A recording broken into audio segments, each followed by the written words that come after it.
The Oklahoma Sooners found their wide receiver answer in the transfer portal.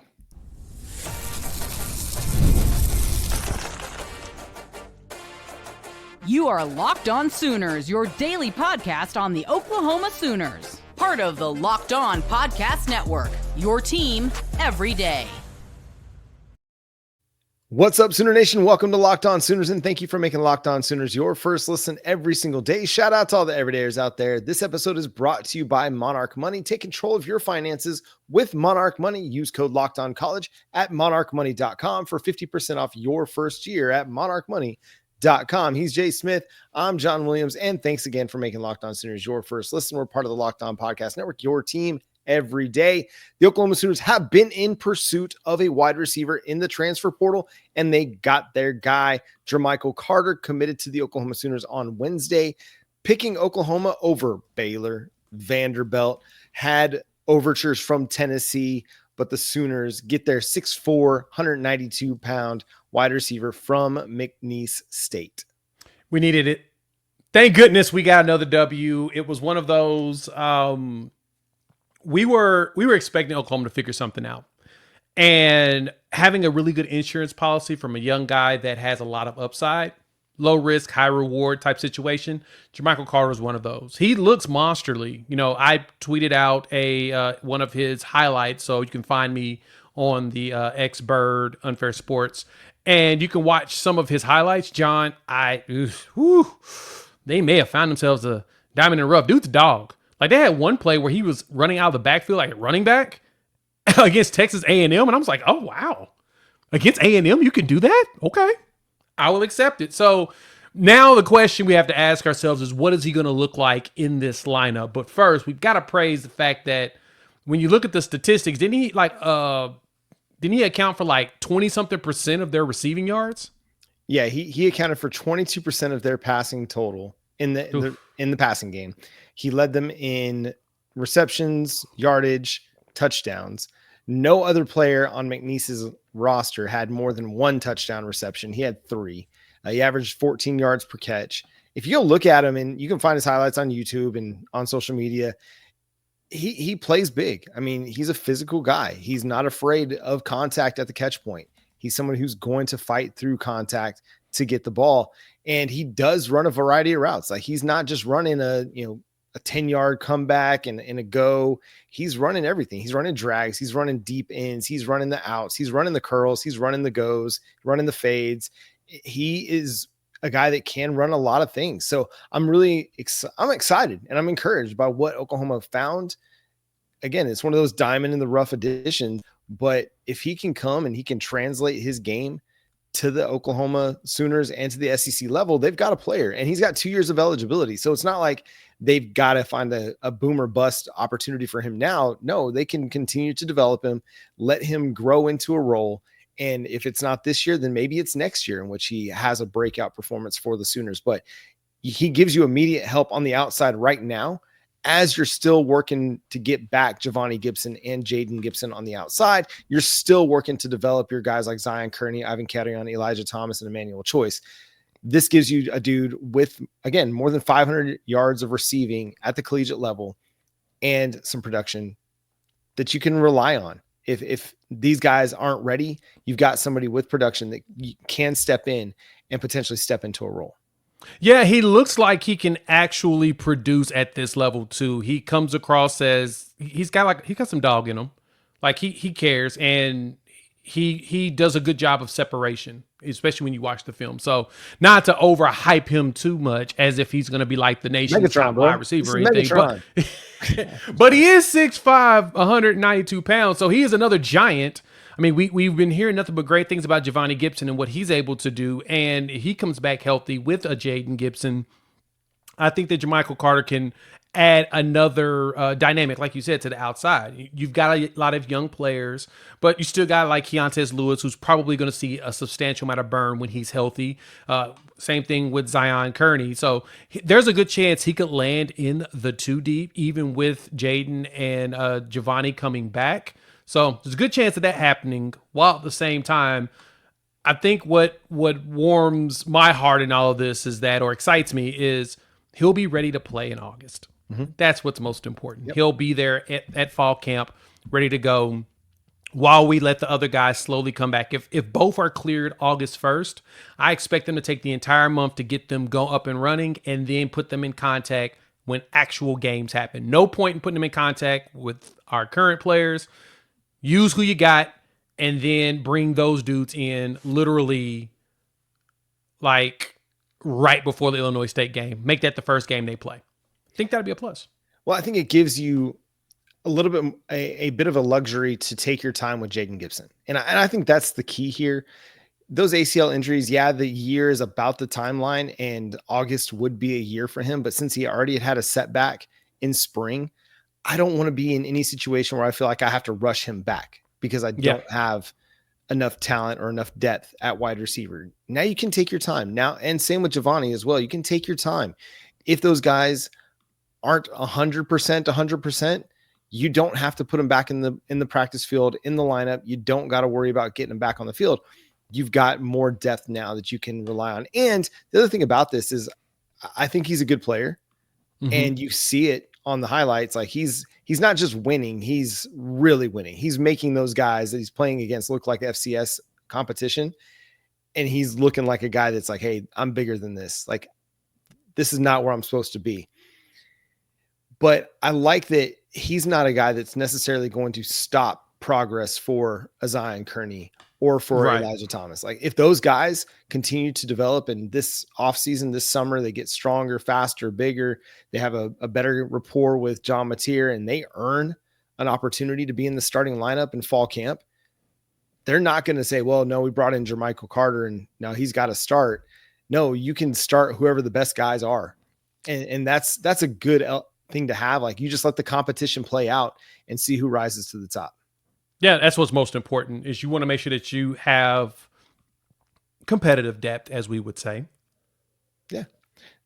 And he brings that. So now you can actually have a competition and you can feel comfortable with your room going forward. The biggest thing now is for Jer'michael is really learning the playbook. And I want to see how well he blocks. I think that's the one thing. That's the one thing I really appreciated most about Zion Kearney is that he's a willing blocker.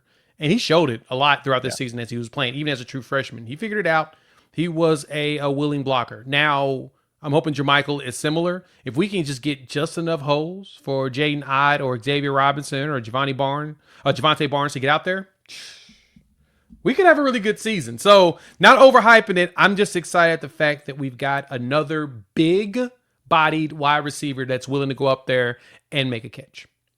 Yeah, we're not going to do the hype. I mean, we'll hype up Oklahoma all off season long. That's why we're going to gas them. We have no choice. I mean, yes, you want us to give you some authenticity. You want to hear the objective facts, but we're pretty hyped for what Oklahoma is going to do this season. I think it's going to be much better. And another guy who's hyped, that's Paul Finebaum. We're going to discuss what he had to say coming up next here on Locked On Sooners. Did you know your Fire TV is also an Xbox? Turn any TV into your gaming and entertainment hub with Fire TV Stick 4K devices. No console is required. Just grab your pair controller, subscribe, or sign into your Xbox Game Pass Ultimate with EA Play included, and you're ready to go. Dive into hundreds of premium titles, including EA Sports, College Football 25 to Call of Duty, as easy as you stream your favorite TV shows. Me personally, I enjoy jumping in there because I can grab this controller right here. No matter what television that I have in my house, as long as I've got my Fire TV Stick 4K plugged in, I can go ahead and get into the game. I can finish up these games in college football and take some folks out. So you have an opportunity to do the same. So check it out. Amazon Fire TV Stick 4K. You can game anywhere in your house. Just grab a controller. Thanks again for making Locked On Sooners your first listen every single day. Shout out to all the everydayers out there tuning in. Subscribe to the show wherever you get your podcast. He's Jay Smith, Unfair Sports. I'm John Williams of Sooners Wire at USA Today Sports. Forgot to do all the introductions at the beginning. That's how hype I am for Jer'michael Carter. This has been a long time coming. Paul Finebaum was on McElroy and Kubelic in the Morning, a radio show based out of Alabama, two prominent college football analysts in the SEC world. and had this to say about the Oklahoma Sooners. I feel really good about Oklahoma. I think Oklahoma has got it together from a quarterback standpoint, from an offensive coordinator standpoint, both of whom, of course, came from Washington State. I think they filled in some gaps. And then he went on to say, I think Brent Venables realized he just wasn't quite prepared for the SEC. Also, I think bringing in somebody you guys know, Jim Nagy from the Senior Bowl, may have been the best move of the offseason. I talked to a lot of NFL people, a lot of college administrators, and everyone is raving about him. So I think what Paul is touching on here is that Oklahoma has had a great offseason from a short-term perspective and a long-term perspective, Jay. Yeah, and that's the exciting part here for Oklahoma is that, we made a lot of big offseason moves that, quite frankly, as much as you all want to call us sunshine pumpers, you cannot deny was very good moves. Hiring a guy like Jim Nagy, whose job was to evaluate talent to go to the NFL. Now you're starting to see us go after players with NFL-type bodies. The Jer'michael Carter pickup we talked about in the last segment. A lot of people have said, oh, he's NFL built. Like he has the size and the intangibles of an NFL player. He could have been one of the FCS players that have gotten drafted. I think there was like double-digit amount of those players that got drafted from the first round all the way through the entire draft. They had like a first rounder, a few second and a few thirds. So with that being said, those guys do get picked up. It feels like adding a person like Nagy in there to find more of those diamonds in the rough and say, hey, this is the guy you should go after because he fits the build the NFL teams are looking for, will help you build a team that can actually compete for championships. Because if you go look at it, all the teams that are really playing in the playoffs lost a lot of kids to the draft. And that's something that Oklahoma is going to have to do going forward. One thing I find that's encouraging about this, and this is part of the Arbuckle piece, you mentioned Jim Nagy and his evaluation ability. I think something's changed with Ben Arbuckle coming on board as well. The transfer portal wide receivers that they were going after before Arbuckle got here, they were from Power 4 schools, right? Look at the J.J. Hesters, the LV Bunkley Sheltons, the Brennan Thompson, like those guys came from schools that were P4, but didn't have any production to speak of really. Well, Ben Arbuckle comes on board and we're going after guys like Keontez Lewis from, Southern Illinois. We're going after Giovanni Gibson from Arkansas Pine Bluff. We're going after Jer'michael Carter from McNeese State. And why is that unique? Well, he's going after guys he thinks fits his offense. He's not just going after guys that were at a name school or were once a 4-star prospect. He's going after tape. Like he's going after dudes that have collegiate tape and have collegiate production. And I think that's an intriguing aspect of what Arbuckle's bringing to the table. It's like, okay, do stars matter? We can debate that until we're blue in the face. What matters is a coach's evaluation. Ben Arbuckle is looking at all these guys and like, this guy can play, that guy can play, that guy can play. I want them on my team. And not only can they play, but as you mentioned, when you're talking about Jer'michael Carter, the dude he's looking for traits. He's looking for the traits that you can see on tape, but also the intangibles that you can't see, the traits that you can't see, guys that are going to come in and they're going to work and they're going to battle for opportunities, not just have anything handed to them. So I think the Ben Arbuckle piece, a lot of times I don't think we bury it necessarily, but with John Mateer, with Jim Nagy, with all of these offseason additions that Oklahoma's made, Ben Arbuckle may turn out to be the best one that they've made. Simply because he's broadened their horizons a little bit from an evaluation standpoint. Yeah.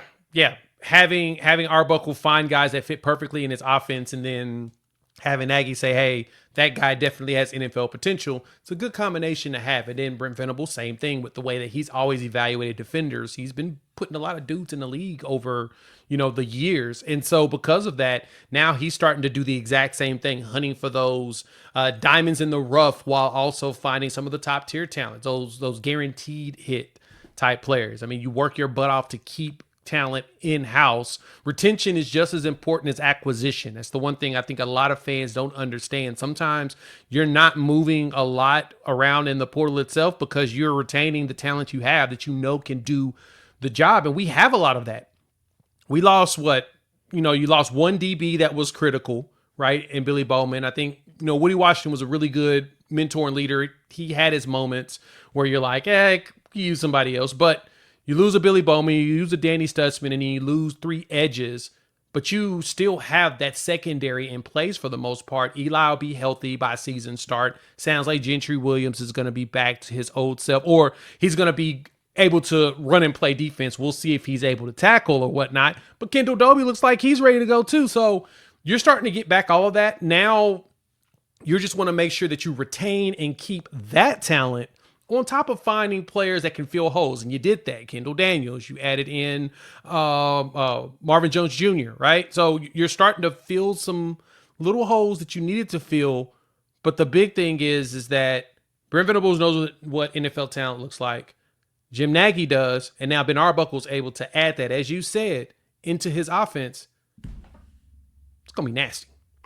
Well, and there's something to be said for going after these guys that may not have the big star ratings, because they're going to come in with a chip, wanting to prove something. They're not coming in with these, personal expectations like, oh no, I've arrived, I'm ready to go. No, guys that went unrated, unevaluated out of high school, they have a lot to prove. And Jer'michael Carter, he still feels like he's got something to prove. And I think that's where Oklahoma's at as a whole. And that's where we feel they need to be, is they've got a lot to prove. They're a team that, again, coming off of a 6-7 season where the offense was horrendous, the defense was pretty good, but still didn't necessarily do enough, obviously, because they didn't win enough games. But fair point. It's still a team that has a lot to prove. Brent Venables is a coach that has a lot to prove. He has to get this team back into that 10-11 win conversation for most everybody to feel comfortable about the direction of the program. Now, it's going to be interesting with what John Mateer does, with what Ben Arbuckle does. Could they just be 1 year wonders at Oklahoma? If everything goes right and John Mateer is everything that everybody expects him to be, and the offense hums and they put up 35, 40 points a game, is John Mateer off to the NFL and Oklahoma's having to retool a quarterback, or they're transitioning to Michael Hawkins? Is Ben Arbuckle a head coaching candidate somewhere and they're having to replace their offensive coordinator again? These are the things that I think about sometimes when I'm driving to work. I'm like, dang, wait, if their offense is so good that John Mateer goes to the NFL, is it possible that Ben Arbuckle leaves?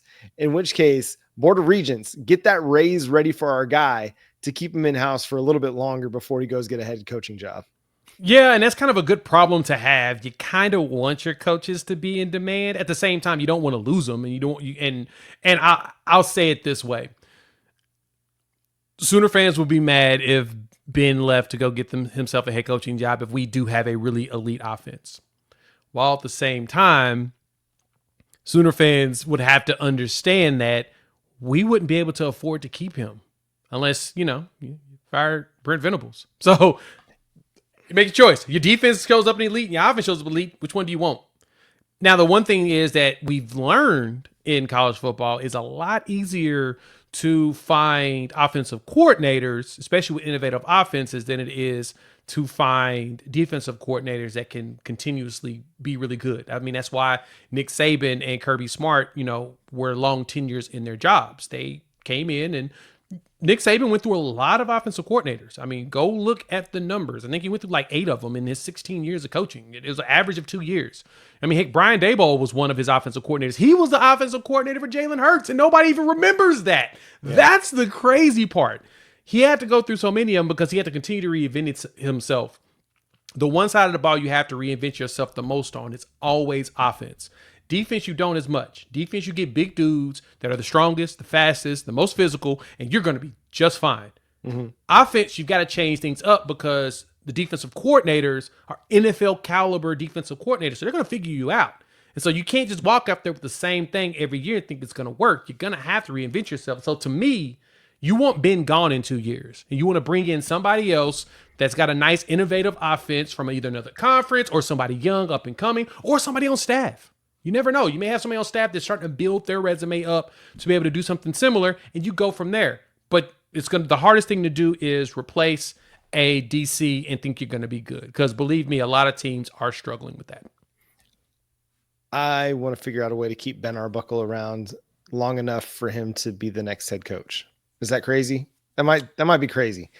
But it's just where my thoughts have gone. And maybe the hype train in my brain is off the rails already as we are starting the 1st of May. it's a long time till college football. So it's really a long time for these, hype trains to get off the rails. One little hype train might be getting off the rails down in Texas. I don't know. How much are they spending on this roster? We'll discuss coming up next here on Locked On Sooners. Today's episode is brought to you by our friends over at Monarch Money. Ever check your bank account and wonder, where did all my money go? Between dining out, online shopping, and entertainment, it's easy to lose track. That's where Monarch Money comes in, your personal CFO, giving you full visibility and control over your finances. Monarch Money isn't just a budgeting app. It's a complete financial command center. You can track all your accounts, investments, and spending in one place, so you stop just managing your money and start building wealth. Instead of juggling multiple apps, you can use Monarch to check your finances, track spending, and even plan long-term goals. Managing your money with your partner is smoother than ever. You can track shared and personal accounts, set goals, and stay on the same page without stress. Take control of your finances with Monarch Money. Use code LOCKEDONCollege at monarchmoney.com for 50% off your first year. That's monarchmoney.com, code LOCKEDONCollege for half off your first year over at monarchmoney.com. Thanks again for making Locked On Sooners your first listen every single day. Shout out to all the everydayers out there tuning in. Subscribe to the show wherever you get your podcast. Kirk Bohls of the Houston Chronicle came out with a report. According to sources, the Texas Longhorns are going to be spending $35 to $45 million on their roster for this upcoming season, which also includes the revenue sharing. Like, what are you trying to do, New York Yankees? What's going on here? I don't believe you. That seems like a ridiculous amount of money. And I've seen Texas fans refute it, but at the same time, it's just funny that we've automatically now gone into, Texas is about to spend a lot of money to get, win themselves a championship. They're going to go out there and do what Ohio State did and just throw a whole bunch of money out there. You know what's funny? As I read that and saw this article or whatnot, Texas, they spent a lot of money in the portal. You know how many defensive linemen they picked up in the portal just here in the spring? 5.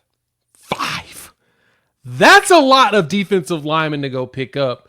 And they're all over 300 pounds. So they're all interior guys. Obviously, they have zero faith in their young players that they have there. If they went and got 5 of these dudes, that's a lot to bring in, especially as good as of recruiting as Texas did. Like, I'm wondering where Justice Terry is going to be. I figured he'd be, a starter next year. He's a massive 5-star, but that is a lot of money. That's a lot of money, and I think it's way more ridiculous because once revenue sharing kicks in and they start to quote unquote regulate have the clearinghouse for NIL, ain't no way they're gonna be able to pay all those kids all that money. It's going to be no way because there's no marketing deals that these boosters are going to be able to put together to get them out there and make it make sense to spend an additional $2 million on a kid. Mm-hmm. Well, and what's crazy about this is it seems believable because Texas is that desperate for a title that they feel like they got to spend their way to the top. And when I said something along those lines that, hey, when they don't win a national title this year, Texas boosters are going to be pissed. That's when Texas fans came to me like, that's not true. We don't believe Kirk Bohls. He's not really reliable. I don't think it's unreasonable to expect that some Texas donors out there are like, no, we're going to do what we got to do. And they're going to write the checks they got to write just so that they can hang that national championship poster or hope to hang a national championship poster in their, rec room or whatever. To me, it seems a little bit different than Ohio State. Like Ohio State was it kind of a few players away, and like they had a really, really good roster to begin with and then added a few pieces here and there. Texas had a lot of turnover. They had a lot of areas that they had to address this year. And do they have great talent? Yeah, absolutely. Colin Simmons and Anthony Hill Jr. are fantastic talents. Arch Manning has a chance to be really, really good. They've got some young pieces on that team that are going to be good. It's just they're not ready to go win right now, in my opinion. But there's all these expectations out there for Texas to go win right now. And when they don't, Austin is going to be set ablaze in the message boards, on social media, in the comment sections when Texas doesn't meet those expectations. I think they have a chance to be good, and the schedule gives them an opportunity to be maybe a little bit better than I expect. but I think putting them in these national title conversations right now feels a little premature. And I'm not even sitting here saying you should put Oklahoma in a national title conversation. Don't mistake what I'm saying here. It's just expecting them to go be better than what they were last year, when that team honestly was probably the best team of the Sark era and they couldn't make it to the national title game. I'm not there yet. Yeah, I'm not either, just because of how much they lost. I mean, that defense lost a lot. I mean, you still got Colin Simmons and Anthony Hill, Malik Muhammad, right? You still got a pretty good, set of players there, but there's a lot that was gone. And I'm still, if you had to replace your entire interior, in which I'd say Watson was a huge pickup for them on defensive line. I know Oklahoma was going to consider, making a swing at him when the David Stone situation went down. But he was a freshman All-American, and we all know that Elijah Robinson up there at Syracuse can recruit. I mean, he came from Texas A&M. He had a bunch of 5-stars there. That Shamar Stewart ended up getting drafted in the first round, and that was one of his boys. So we know that E-Rob is really good at recruiting, and unfortunately him losing such a good, talented player, that's more of a Syracuse thing than anything. But in Texas picking him up, we know they got some talented guys that they picked up out of the portal, but at the same time, bringing in a whole bunch of new dudes. I'll give him a year, but especially because Watson is he'll be a true sophomore. 26 could be a different story, especially if they convince Arch to stick around one more year and just play a senior year. Yeah. They could totally be a problem in 26. Which I don't think that they're going to have to do much to convince him, actually. I think he's going to want multiple years of starting experience. And, I mean, Peyton played, 5 years? Eli played through his senior year. It just seems like that's kind of what they value is playing a lot. And they're going to know those snaps, those reps that you get at the collegiate level are valuable. Those guys had a ton of snaps at the collegiate level before they turned pro. 1 year, I mean, could he go 1 year, set the world on fire, and then go be the number one overall pick? Absolutely. But it'll also depend on who's the number one, the team that's going to be picking number one. Otherwise, they might have to pull another Eli again, because Arch ain't going to the Browns. There's no way the Manning family is going to let him go to the Browns. I'm sorry. That's just not going to happen. Yeah. So I think it's a greater than likely chance that Arch returns for 2026, just because and Texas fans think that too. And not just not the unreasonable ones, like the ones that you can have a conversation with and actually like talk about football. Like those people actually think that Arch will be back. I'm like, okay, that makes sense. But for Texas as a whole, I just don't think that this is going to be the year. But hey, you never know, man. College football is very unpredictable. This very well could be the year. They could go and put it all together, and Arch could have been the missing piece all along. Yeah. I just want to see him do it first. I want to see them beat Ohio State before I'm ready to crown them a national title contenders. And that's the same for Oklahoma. I want to see them not just even beat Michigan. I want to see them beat Michigan and Auburn and go beat Texas. And if they do all that, then I'll start to believe that, they could actually go compete for a national title or compete for an SEC title or a playoff spot at the very least. If they can go and accomplish all that, start the season, 6-0, then I'll start to believe in Oklahoma as a contender. Or would it be 7-0? I guess it'd be 7-0. 7-0. If they get to that point, I'll start to believe. But I agree. I mean, 2023, they got to that point, and then what happened? Barely got by UCF, and then we lost to Kansas and Oklahoma State. So, it's one of those things like you can, as soon as you start to believe, you can get your hopes crushed. So, anyway. So I guess the question from that is, final thing. I think Texas is going to spend big on their roster because their donors have the money and they're going to do it. Yeah, they're going to flex. They're going to flex the dollars. They have to, right? And I know that we probably should start using some of these donations that we're seeing flying in like every day. It seems like there's a new $1 million donation coming in from a family or something like that. We probably need to find a way to circumvent some of that, get it, steered right into the NIL of just football and get some football stuff going. But I mean, we've got it for football. We got it for basketball. We got a lot of money floating around here and we can do it. I guess Nagy now, the other unfortunate thing with having a person of Nagy's caliber is he's going to focus on going after the guys that make the most sense. And because of that, you probably won't spend big on some of these 5 stars. Going to be like, I don't know if that's an NFL caliber kid. Just is what it is. Yeah. Or we'll probably live more in the portal on dudes that are actually showing us actual play, actual film, and actual traits of someone that could translate rather than really focusing on a lot of the high school talent. So if you see us going into the portal for young talent, that's probably Nagy saying, I don't really like many kids in this upcoming high school class. Yeah, that could very well be a thing. Hey, and since we're on the subject of talking about teams that we hate, what did you think of Lincoln Riley and USC finally getting rid of Benny Wiley?